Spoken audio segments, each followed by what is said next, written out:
In order to expand, colleges need to raise money with municipal bonds. However, according to some researchers, historically black colleges and universities are facing racial discrimination in the Muni market. Bloomberg's Jordan Holman joins us with today's Business of Equality, our ongoing conversation about the bottom line impact of diversity. So researchers have figured out that these historically black colleges and universities pay more to issue Muni bonds than non-traditionally black schools.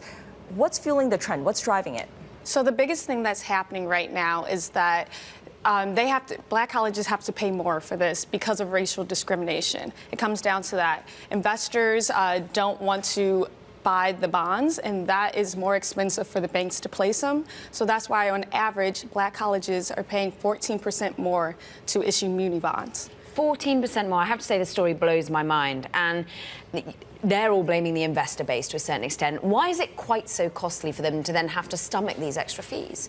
It's really costly for black colleges to stomach extra fees because they are already under-resourced schools. So the student population is a huge first generation. 75% of HBCU students are on financial aid. So if you're already, spending so much money just to get the resources that other colleges do, it's going to impact you more. Yeah, there's certainly a trickle-down effect. You spoke to a historically black college university president, several of them, in fact. What did they tell you? What was their reaction when you presented them with these numbers? The reaction wasn't complete shock. They said, like in other ways that we have to bear costs, it's more expensive to give out scholarships. We have smaller endowments than other colleges. This is just one other layer that's adding on. I spoke to the Dillard University president. That's a school in New Orleans, and they said, I'm thinking about this now because we're trying to build a dorm to fix an overcrowding problem we're having. Now, knowing that I have to go to the bank, I'll probably have to pay more than a white college.